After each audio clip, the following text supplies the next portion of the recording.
하나님의 말씀 같이 보겠습니다. 함께 나눌 말씀은 룻기 4장 1절부터 13절까지 말씀입니다. 룻기 4장 1절에서 13절 말씀입니다.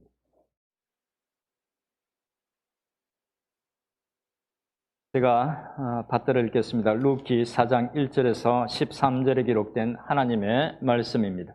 보아스가 성문으로 올라가서 거기 앉아 있더니 마침 보아스가 말하던 기업 물을 자가 지나가는지라. 보아스가 그에게 이르되 아무개여 이리로 와서 앉으라 하니 그가 와서 앉으매 보아스가 그 성읍 장로 10명을 청하여 이르되 당신들은 여기 앉으라 하니 그들이 앉으매 보아스가 그 기업 물을 자에게 이르되 모압 지방에서 돌아온 나오미가 우리 형제 엘리멜렉의 소유지를 팔려 함으로 내가 여기 앉은 이들과 내 백성의 장로들 앞에서 그것을 사라고 네게 말하여 알게 하려 하였노라. 만일 네가 물으려니와 만일 네가 물으지 아니하려거든 내게 고하여 알게 하라. 네 다음은 나요 그 외에는 물을 자가 없느니라 하니 그가 이르되 내가 물으리라 하는지라.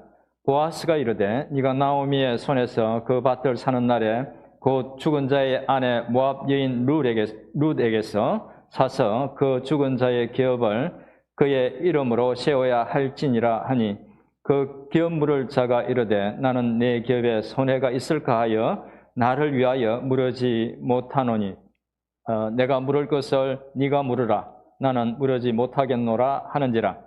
옛적 이스라엘 중에는 그 모든 것을 물으거나 교환하는 일을 확증하기 위하여 사람이 그의 신을 벗어 그 이웃에게 주더니 이것이 이스라엘 중에 증명하는 전례가 된지라.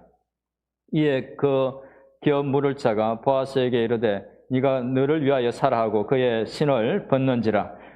보아스가 장로들과 모든 백성에게 이르되 내가 엘리멜렉과 기럯과 말론에게 있던 모든 것을 나오미의 손에서 산 일에 너희가 오늘 증인이 되었고 또 말론의 아내 모압 여인 룻을 사서 나의 아내로 맞이하고 그 죽은 자의 기업을 그의 이름으로 세워 그의 이름이 그의 형제 중과 그곳 성문에서 끊어지지 아니하게 하매 너희가 오늘 증인이 되었느니라 하니 성문에 있는 모든 백성과 장로들이 이르되 우리가 증인이 되나니 여호와께서 너희 집에 들어가는 여인으로 이스라엘의 집을 세운 라헬과 레아 두 사람과 같게 하시고 네가 에브랏에서 유력하고 베들레헴에서 유명하게 하시기를 원하며 여호와께서 이 젊은 여자로 말미암아 네게 상속자를 주사 네 집이 다말이 유다에게 낳아준 베레스의 집과 같게 하시기를 원하노라 하니라. 같이 읽겠습니다. 이에 보아스가 룻을 맞이하여 아내로 삼고 그에게 들어갔더니 여호와께서 그에게 임신하게 하심으로 그가 아들을 낳은지라. 아멘. 아멘. 지난 세 주에 걸쳐서 룻기 1, 2, 3장의 말씀을 저희가 나누었습니다. 오늘은 마지막으로 룻기 4장의 말씀을 나눕니다. 4장의 말씀을 나누기 전에 먼저 룻기에 대해서 잠시 말씀을 드리겠습니다. 룻기는 세 레벨로 되어 있는 이야기입니다. 표면적으로는 인생의 환란을 만난 나오미와 룻을 보아스라는 사람이 은혜와 사랑을 베풀었다는 그런 휴먼 러브 스토리처럼 보입니다. 하지만 좀 더 깊게 살펴보면 룻기는 하나님께서 당신의 은혜의 날개 아래에 온 그 나오미와 룻을 보아스라는 사람을 통해서 회복시키시고 축복하셨다는 것을 보여주면서 동시에 룻기 마지막에서 드러나는데 그 일을 통해서 하나님께서 인간을 구원하시기 위해서 그 약속하신 메시아를 보낼 준비를 하고 계셨다는 것도 알려주는 그런 디바인 러브 스토리이기도 합니다.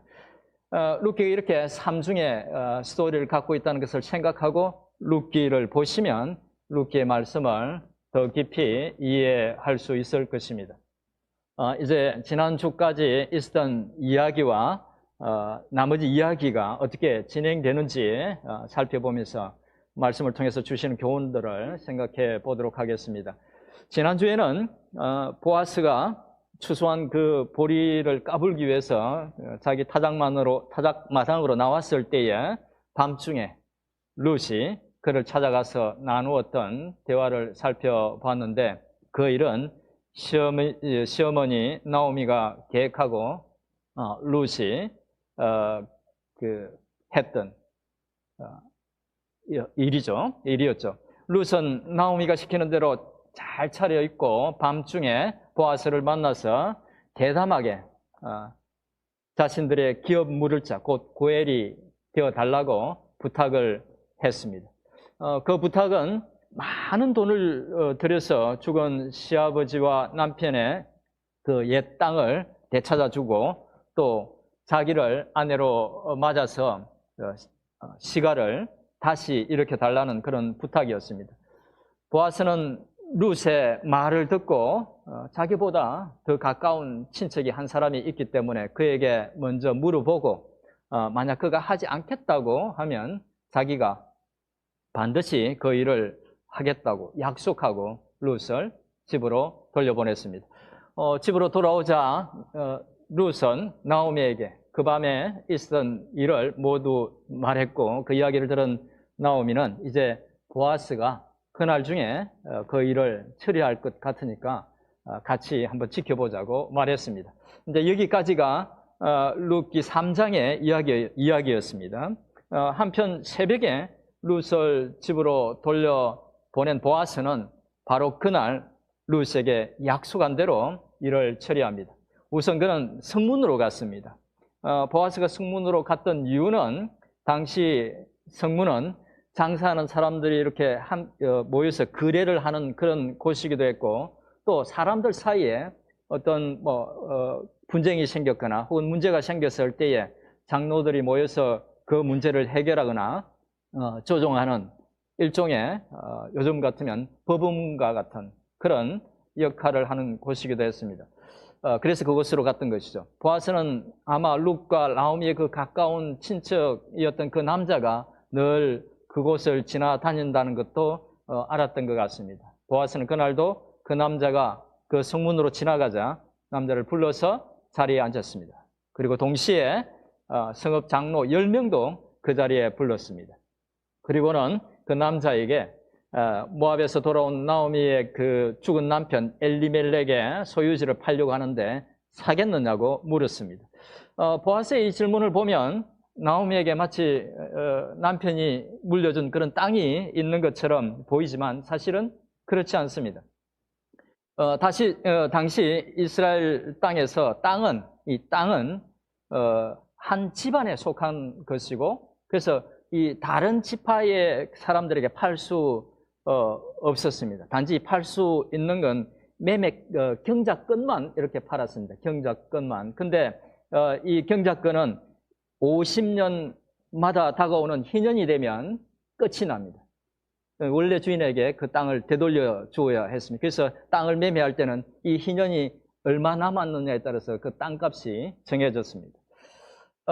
아마 나오미의 가족들이 10년 전에 이 베들레헴을 떠날 때에 다른 사람들에게 그 경작권은 이미 팔았을 것입니다. 그렇지 않았다면 룻과 나오미가 돌아와서 그 땅에서 농사를 지으면서 큰 걱정 없이 살았겠죠.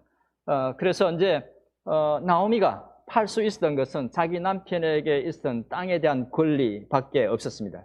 희년이 되면 돌아오는 그 땅에 대한 권리. 보아스가 그 가까운 친척에게 그 권리를 사겠느냐고 물었던 것입니다. 그리고 덧붙여서 그가 만약 사지 않겠다고 하면 다음으로 가까운 친척이 자기이기 때문에 자기가 사겠다고 말합니다. 근데 그 남자는 사겠다고 처음에는 말을 했습니다. 그의 대답을 듣고 보아스는 이제 덧붙여서 이런 이야기를 하죠. 그 땅을 사려면 모압 여인인 룻을 아내로 맞이해야 되고, 또 죽은 자의 이름으로 기업을 세워야 한다는 것을 알려주었습니다. 그러자 그 남자는 계산을 빨리 해봤습니다. 해보니까 고엘이 됨으로써 자기가 얻는 유익이 전혀 없고 오히려 자기 기업에 큰 손해가 생길 것이라는 이제 판단을 하고 고엘의 권리와 의무를 포기하겠다고 말했습니다. 그리고 보아스에게 고엘의 권리와 의무를 자기가 행하라고 그렇게 말했습니다. 그래서 그리고 나서 이제 사람들 앞에서 그는 자기 신발을 이렇게 벗었습니다. 굉장히 이제 특이한 행동인데, 그가 그렇게 했던 이유는 당시 이제 기업을 물을 자의 의무를 포기할 때 사람들이 행하던 일종의 의식이었기 때문이었습니다.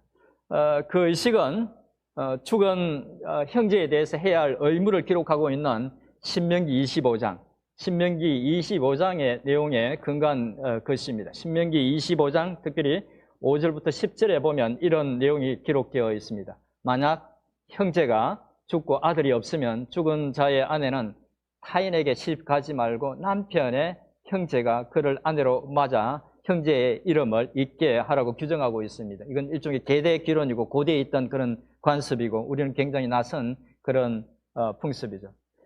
근데 이제 만약 죽은 사람의 형제가 그 의무를 하고 싶지 않다면 성읍의 그 장로들은 그를 불러서 그들이 보는 데서 말하게 하고, 여자는 장로들 앞에서 그 형제의 신발을 벗기고 얼굴에 침을 뱉으라고 했습니다. 그리고 사람들은 의무를 행하지 않는 그 사람의 이름을 신벗김을 받은 자라고 부르도록 했습니다. 의무를 다하지 않은 것에 대한 비난의 의미로 그렇게 부르도록 한 것 같습니다. 그런데 그 규정이 아마 세월이 지나면서 변형이 되어서 기업 물을 자의 의무를 포기하는 것뿐만 아니라 다양한 규례를 확정짓는 표시로 신을 벗었던 것 같습니다. 아무튼 그 남자는 그 관행을 따라서 신을 벗음으로써 자기 자신의 그 기업 물을 자의 권리와 또 의무를 포기했던 것입니다. 그 남자가 사람들 앞에서 신발을 벗어서 분명하게 고엘의 권리와 의무를 포기하자 보아스는 장로들과 사람들 앞에서 이제 자기가 죽은 형제 엘리멜렉과 그 두 아들 기럝과 말론에게 있었던 그 모든 것을, 그러니까 그들에게 이전에 속했던 그 땅들을 나오미에게서 그 권리를 사겠다고 말했습니다. 보아스는 모든 사람들이 지켜보는 가운데서 이전에 나오미와 룻의 남편들이 소유했던 그 땅들을 다시 사고 룻을 아내로 삼아서 그에게서 태어난 아이를 통해서 그 가문을 다시 일으켜 주겠다는 그 약속을 관습에 따라서 공개적으로 사람들에게 확정을 지어서 말했던 것입니다. 그것을 지켜본 모든 사람들이 보아스와 룻을 축복했습니다. 그리고 그 모든 일을 잘 처리한 보아스는 이제 룻을 아내로 맞이했고 룻은 곧 임신하고 아들을 낳았습니다. 여기까지가 오늘 본문의 내용이었고 14절 이후부터 이야기는 다시 나오미에게로 돌아갑니다. 모압으로 갔다가 남편과 두 아들을 잃고 모압 며느리를 데리고 베들레헴으로 돌아온 나오미가 하나님의 은혜로 다시 회복된 것을 보여주고 있습니다. 나오미는 며느리 룻이 낳은 그 아들을 품에 안고 길렀고 베들레헴 사람들은 룻과 보아스를 통해서 그녀의 삶을 다시 회복시키시고 축복하신 하나님을 찬양했습니다. 그런데 이야기는 여기서 끝나지 않습니다. 룻기 4장 17절에서 그렇게 태어난 아이가 누구인지를 밝히고 있는데 우리 룻기 4장 17절 말씀을 같이 한번 읽어보도록 하겠습니다. 룻기 4장 17절입니다. 시작. 이웃들이 나오미에게 나들이 태어났다여 그의 이름을 오벳이라 하였는데 그는 다윗의 아버지인 이새의 아버지였더라. 아멘. 아이의 아버지가 이제 보통 이제 아이의 아버지가 그 아들의 이름을 지어주는 게 일반적이었죠. 일반적이죠. 요즘도 그렇죠. 그런데 흥미롭게도 이웃 여인들이 그 아이의 이름을 오벳이라고 이렇게 지어 주었다고 하죠. 근데 그 오벳이 누구라고 이야기하고 있습니까? 다윗의 아버지인 이새의 아버지. 그러니까 할아버지였다고, 다윗의 할아버지였다고 이야기하고 있는 것이죠. 그러니까 모압의 여인 룻이 낳았던 오벳이 다윗의 할아버지였고 룻은 다윗의 증조모였다는 것입니다. 이방인들 중에서 이스라엘 백성들이 가장 멀리했던 모압 사람인 룻이 다윗 왕가의 조상이 되었다는 것이죠. 그 사실을 밝힌 룻기 저자는 마지막 18절부터 22절에서 다윗 왕과의 족보를 덧붙여서 기록합니다. 그 족보는 하나님이 오래전부터 당신의 백성들을 위해서 준비해 오셨다는 것을 보여줍니다.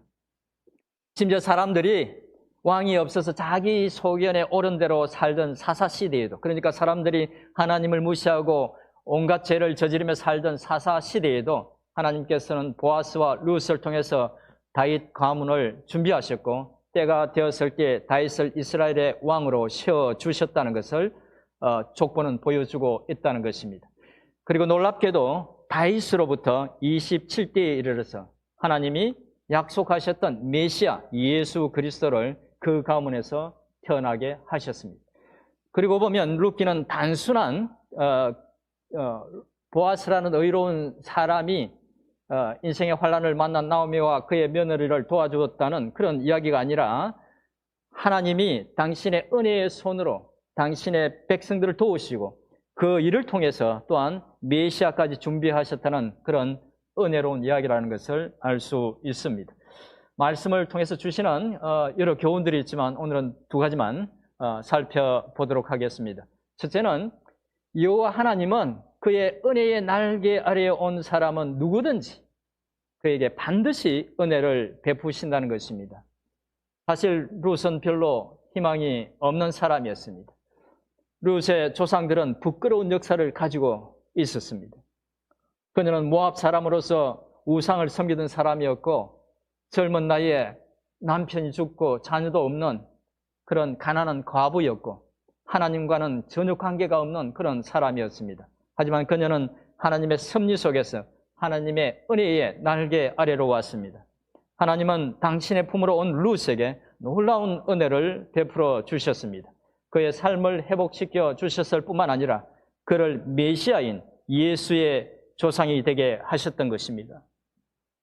사실 우리도 이전에는 룻과 같은 그런 사람이었습니다. 하나님을 모르던 사람이었고 죄인 줄도 모르고 우상을 섬겼던 사람이었고 구원과는 상관이 없었던 사람들이었습니다. 하지만 하나님은 섭리 가운데 우리를 당신의 은혜의 날개 아래로 불러주셨고 그 은혜의 날개 아래에 온 우리에게 큰 은혜를 베풀어 주셨습니다. 그 소망을 주셨고 삶의 의미를 찾게 해 주셨죠. 하나님은 어떻게 그런 은혜를 우리에게 베풀어 주셨을까요? 그렇죠. 바로 하나님이 룻에게 보아스를 고엘로 보내주신 것처럼 우리에게 영원한 우리의 고엘이 되신 예수 그리스도를 보내주셔서 그렇게 해 주셨습니다. 죄와 사망의 얽매여서 하나님 앞으로 나갈 수 없을 때 하나님께 나아가는 것이 무엇인지도 모를 때에 주님은 친히 인간의 몸을 입고 우리 가운데 오셔서 우리의 죄의 짐을 친히 지시고 십자가에서 죽으심으로 우리의 모든 죄의 값을 다 갚으시고 우리를 속량해 주셨던 것입니다. 그리고 주님을 믿는 것만으로 영생을 기업으로 얻게 하시고 당신의 은혜와 사랑 속에서 소망 속에서 살게 하셨던 것입니다. 주님이 우리의 고엘이 되어 주셨던 것이죠.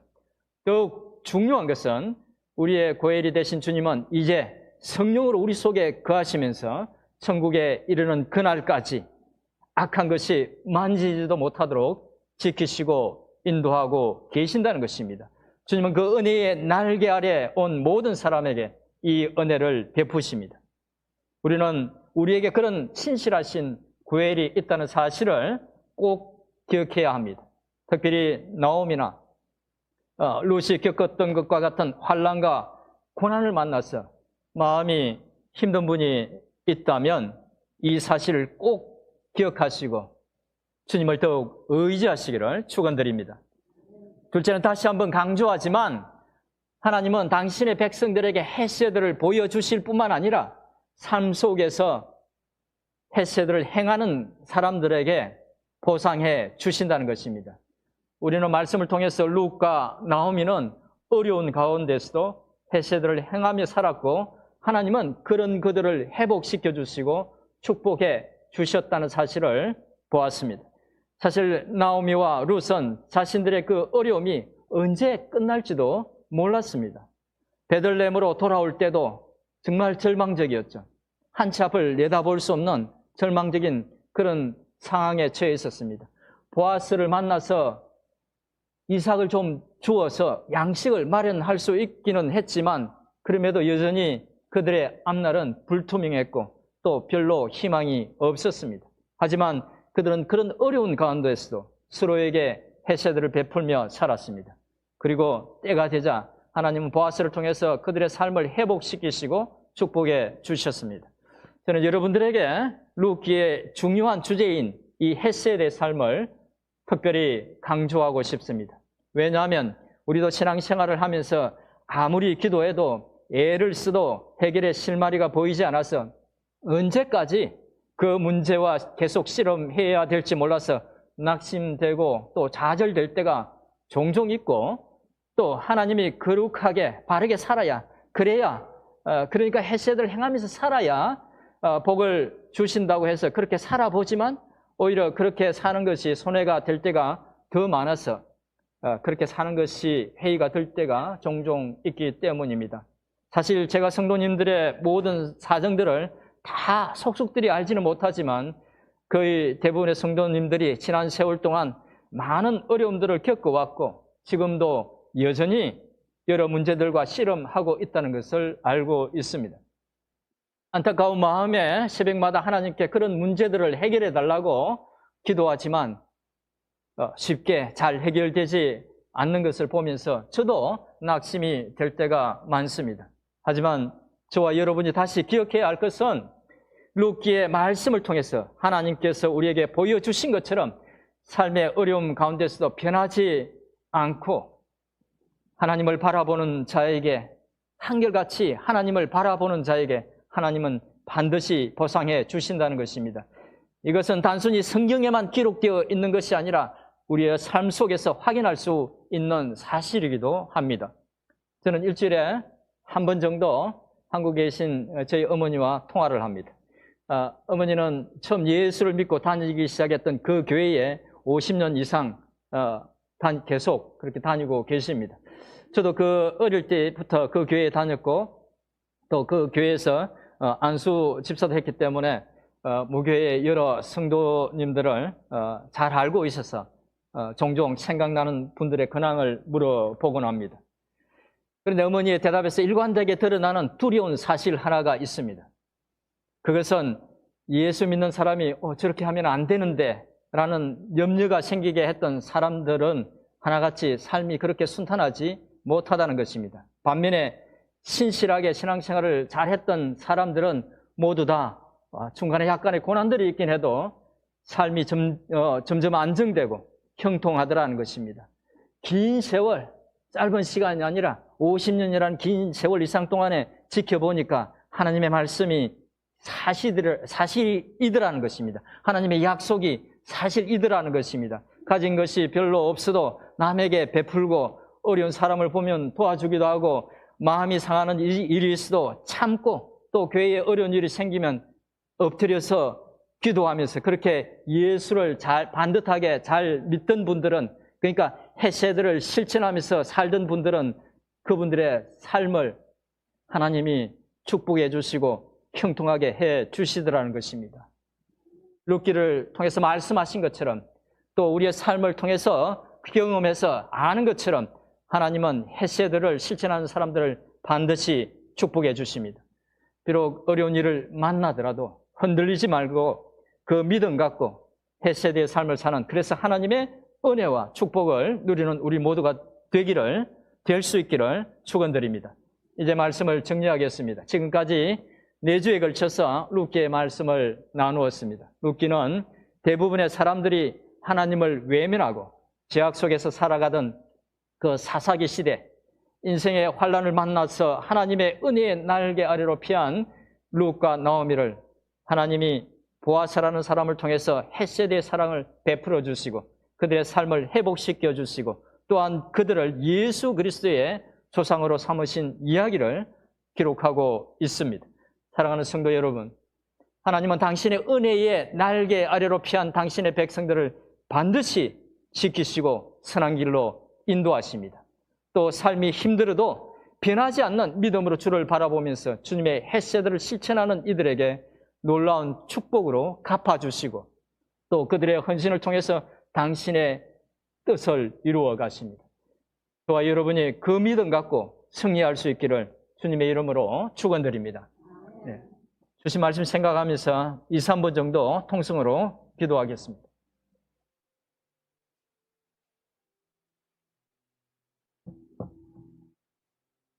하나님 아버지 하나님, 오늘도 이들 은혜의 말씀으로 보내주셔서 감사합니다. 이 말씀 아버지 하나님, 저에게 힘이 되고 용기가 되고 의지가 될 수 있도록 은혜를 다해 주시옵소서. 이 말씀 붙들고 승리할 수 있도록 도와주시옵소서. 그 기억사하신 하나님, 그 은혜의 하나님, 그 능력의 하나님, 우리의 하나님을 기억하게 도와주시옵소서. 아버지 하나님, 주님 붙들고 주님을 의지하고 승리하는 저희들이 되도록 아버지 하나님 도와주시옵소서.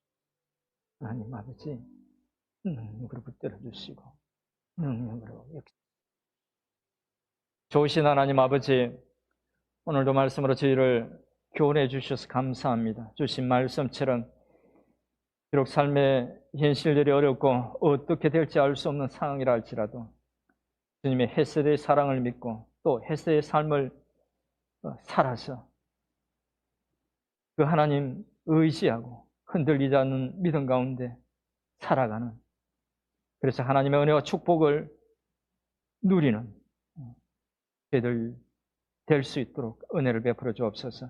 제 영원한 구별이 되신 예수님의 이름으로 기도드립니다. 아멘.